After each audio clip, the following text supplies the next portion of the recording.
Why do you, Sheldon Whitehouse, Democrat of Rhode Island, care if we Republicans run off the climate cliff like a bunch of proverbial lemmings and disgrace ourselves?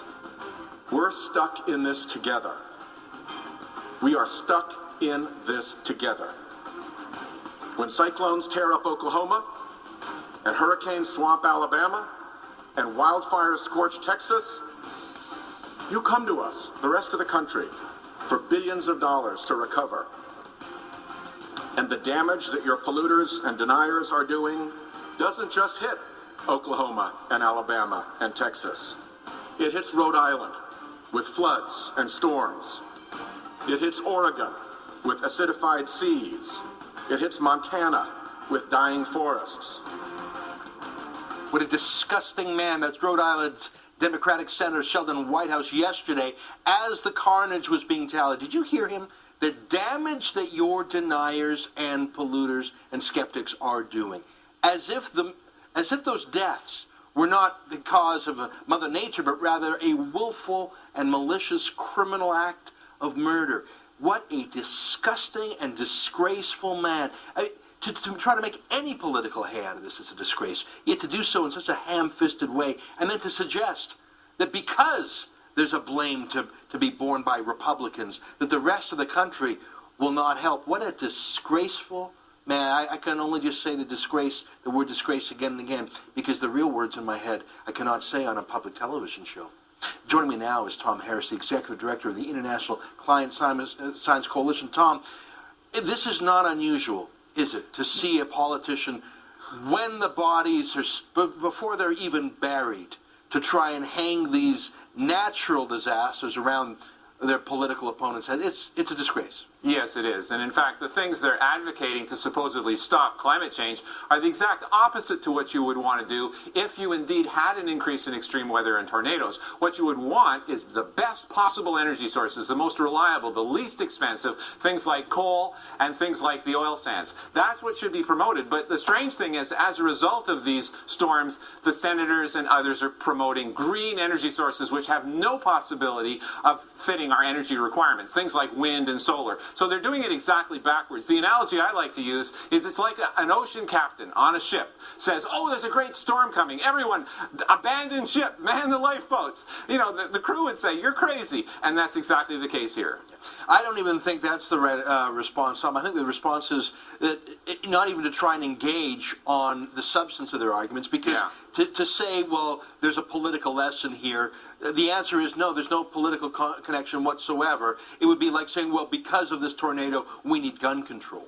Because of this tornado, we need, it's such a non sequitur. You are even granting them, Tom, that there is some sort of connection, and we just need to find a better way to do it. What we saw there was a disgraceful man who was trying to build his political campaign on the dead bodies of children. And he was not alone. Let me show you what Barbara Boxer said. Barbara Boxer, longtime senator, left-wing senator, hard left senator from California. This is what she said. This is climate change.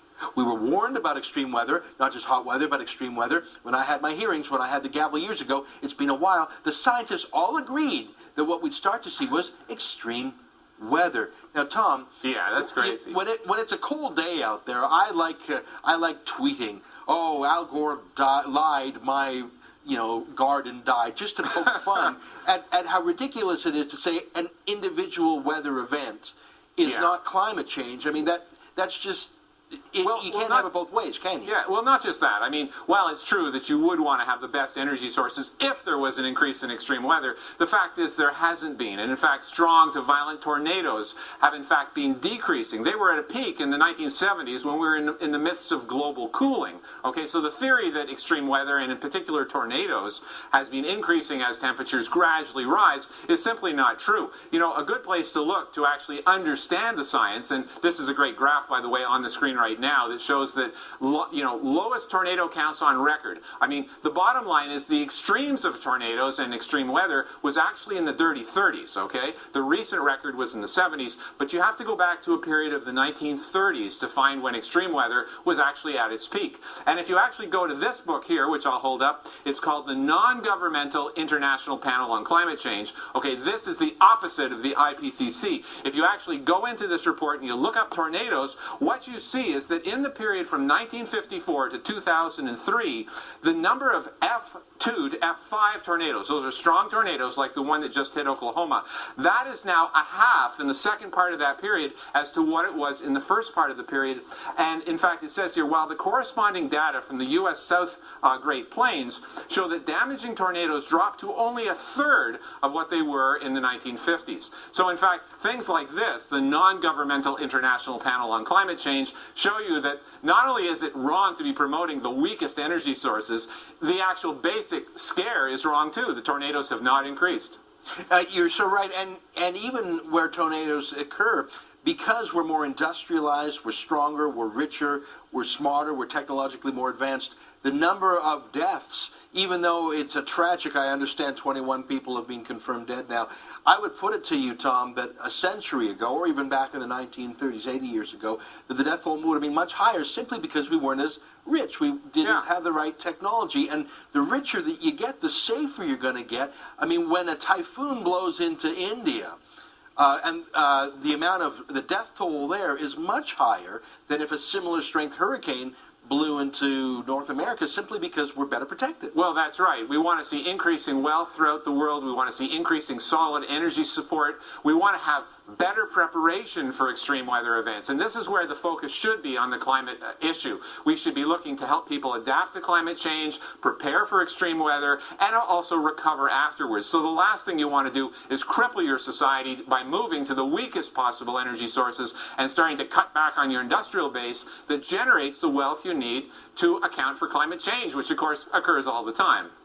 Tom, great to see you again. Thanks for coming on the show and speaking truth to those damn fool Democrats. Yeah, it's sad.